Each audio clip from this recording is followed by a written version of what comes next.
Shalom, shalom, queridos amigos. Bienvenidos un día más a Israel a Diario. Hoy es martes 15 de julio, 19 del mes de Tamuz en el calendario hebreo. Llevamos 648 días de guerra. Todavía hay 50 rehenes allí en la Franja de Gaza.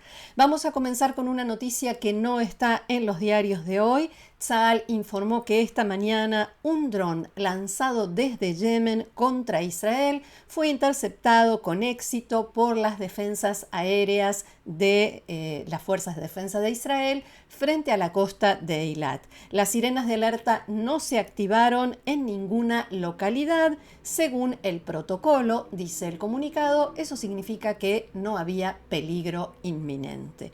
Y hoy las noticias nos muestran un contraste que no podría ser más claro, contundente y doloroso.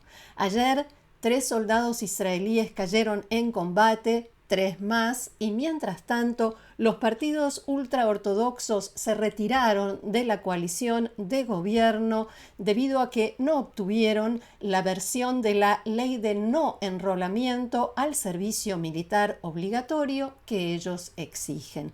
De esto se habla principalmente hoy en Israel. Así lo reflejan también los diarios y otros medios, así que vamos a comenzar nuestra recorrida. Empezamos con el diario Ma'ariv, que divide su tapa en 2 partes bien definidas y distintas.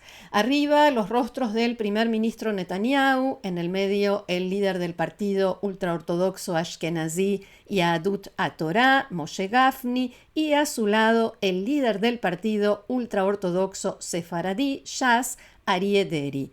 El titular dice la renuncia y la movilización y habla de la crisis política generada por la ley de no enrolamiento, que enseguida vamos a explicar y a poner en contexto, pero veamos la otra parte de la tapa de hoy de Ma'ariv, la tragedia del tanque. 3 combatientes cayeron en la Franja de Gaza: Shoam Menahem, Shlomo Yakir Shrem y Uli Factor. Se estima que el tanque en el que se encontraban fue alcanzado por el disparo de un misil de Hamas.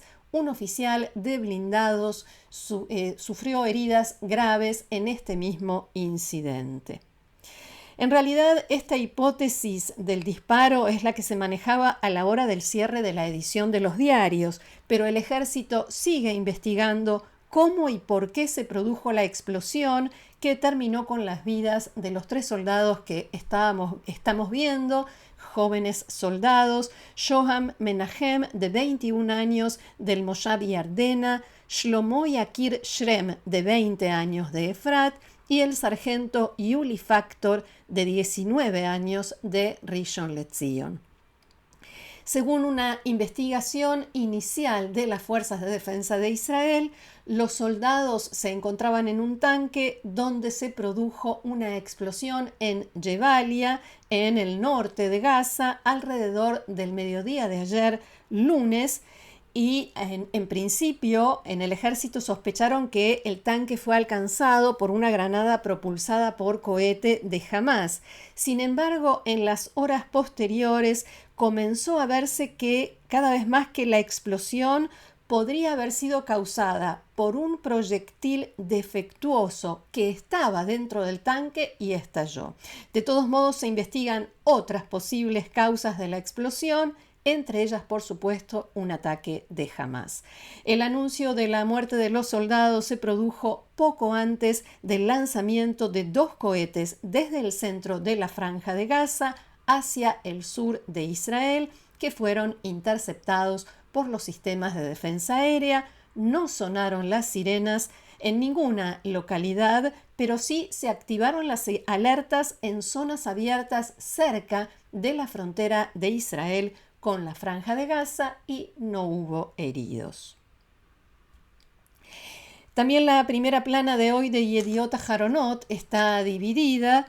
En la parte superior, El precio de la guerra es el título. Shlomo, Yuli y Shoham resultaron muertos por el impacto de un misil en el norte de la Franja de Gaza. Y en el centro, con la imagen del primer ministro Netanyahu, el titular La coalición de la exención del servicio militar obligatorio, por supuesto. La bajada dice que durante todo el día de ayer los partidos ultraortodoxos amenazaron con retirarse de la coalición de gobierno y no dice, porque sucedió después del cierre de la edición, que finalmente lo hicieron. El próximo desafío, continúa el diario, del primer ministro Netanyahu: Ben-Gvir y Smotrich se oponen a un acuerdo de liberación de rehenes. ¿Y por qué mezcla las cosas así? Y idiot, ¿qué tiene que ver un tema con otro? Es que tanto los que presionan por la ley de no enrolamiento como los que exigen no hacer un acuerdo de liberación de los rehenes que ponga fin a la guerra en Gaza, amenazan con retirarse y terminar con este gobierno que comenzó con 68 diputados en la Knesset y ahora tiene 60, de un total de 120 miembros del Parlamento. El partido ultraortodoxo Yahadut Torá abandonó el gobierno y la coalición parlamentaria del primer ministro Netanyahu como parte de su lucha por esta ley, y en esto se incluye la renuncia del ministro de Asuntos de Jerusalén, Meir Porush, del presidente del Comité de Finanzas de la Knesset, Moshe Gafni, y los viceministros Yaakov Tesler y Uri Maklev. La renuncia de Gafni al Comité de Finanzas entró en vigor de inmediato, pero las del ministro y los viceministros, que son en total 4, tardan 48 horas en hacerse efectivas, lo cual le da al primer ministro Netanyahu un margen de tiempo estrecho, por supuesto, para poder presionarlos, dialogar e intentar retenerlos en su gobierno. El partido ultraortodoxo, como dijimos, había amenazado durante todo el día si no se le presentaba hasta la noche un proyecto de ley que eximiera a los estudiantes ultraortodoxos, o sea, Haredim, de yeshivot, de centros de estudio halágicos, si no se los eximía del servicio militar obligatorio. El responsable de la preparación de esta ley, el diputado Yuli Edelstein, que preside la Comisión de Relaciones Exteriores y Defensa de la Knesset, dijo que era imposible tener la ley lista para la noche, porque la asesoría letrada del Parlamento la estaba revisando, estaba trabajando en la nueva versión de la ley. El primer ministro Netanyahu mantuvo reuniones a un ritmo frenético durante toda la tarde e incluso fue él personalmente a la oficina de Edelstein en la Knesset, cuando normalmente lo que sucede es al revés. Si un diputado o si el primer ministro quiere hablar con un diputado, es el diputado el que se levanta y camina hasta la oficina del primer ministro. Y dicen los distintos diarios, en esto coinciden, que Netanyahu obligó a Edelstein a presentar una versión de la ley. Pero esta versión no conformó a los ultraortodoxos, que principalmente dicen que es distinta de la que les habían presentado en el estallido anterior de la crisis, apenas unas horas antes del ataque israelí a Irán en junio pasado. Tampoco los hizo cambiar de idea la posibilidad de que Edelstein fuera destituido, que se sugirió como para tranquilizarlos. No les gustó ni las explicaciones de Netanyahu y finalmente presentaron la anunciada dimisión. Esto no significa que el gobierno de Netanyahu vaya a caer de inmediato y que estamos yendo a elecciones, especialmente porque los diputados ultraortodoxos siguen diciendo que si se les presenta una versión de la ley que satisfaga sus exigencias, podrían revertir las renuncias. Y porque dentro de 10 días la Knesset comienza el receso de verano, no habrá disolución del Parlamento, no habrá convocatoria a elecciones ni asunción de un nuevo gobierno, por lo menos durante 3 meses. Solo Netanyahu tendrá que gobernar con una coalición muy estrecha.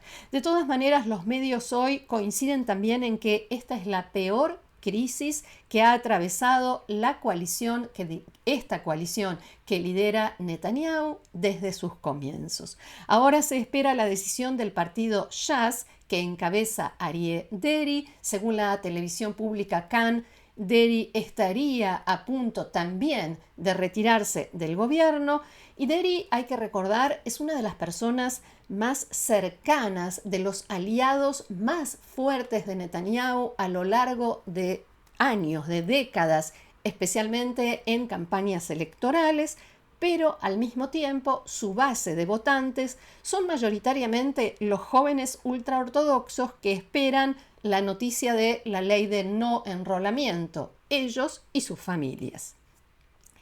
De la crisis interna nos vamos ahora a los problemas de la región, que son muchos como sabemos y que por supuesto involucran a Israel. Veamos este artículo de Yediot Aharonot de hoy, cuyo título es Israel y Siria dialogan y Tzahal sigue atacando. Tzahal, el ejército, las fuerzas de defensa de Israel, siguen atacando. En la bajada, Yediot se refiere a los enfrentamientos de los que informábamos ayer, enfrentamientos en Siria entre drusos y beduinos que, según algunos informes, cooperan, están actuando en forma conjunta con el régimen del presidente sirio Ayara. A esta hora hay informes que indican que ya son más de 100 las víctimas por los choques de los últimos 2 días en la provincia siria de Sueida, que a esta hora continúan. El gobierno comunicó que entre las víctimas hay 18 soldados del ejército sirio que, abro comillas, interviene para tratar de poner fin a estos absurdos enfrentamientos, fin de la cita.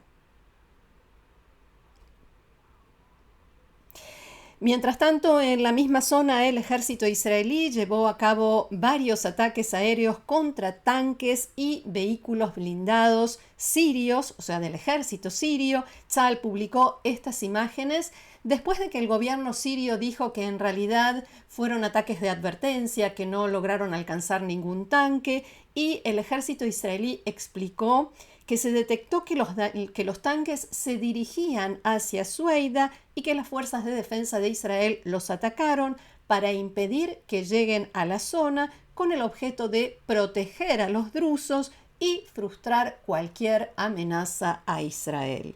El ejército también dijo que seguirá monitoreando lo que suceda en el sur de Siria.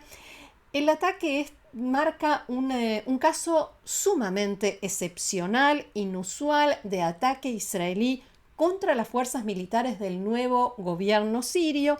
Funcionarios israelíes han declarado varias veces que buscan desmilitarizar por completo la zona sur de Siria e impedir el establecimiento de algún grupo armado, incluidos los del nuevo gobierno sirio. Ya tuvimos los grupos aliados a Irán, ahora chiitas, ahora son sunitas. Israel no quiere allí a ninguno de esos grupos, a ninguna de esas milicias, y con razón.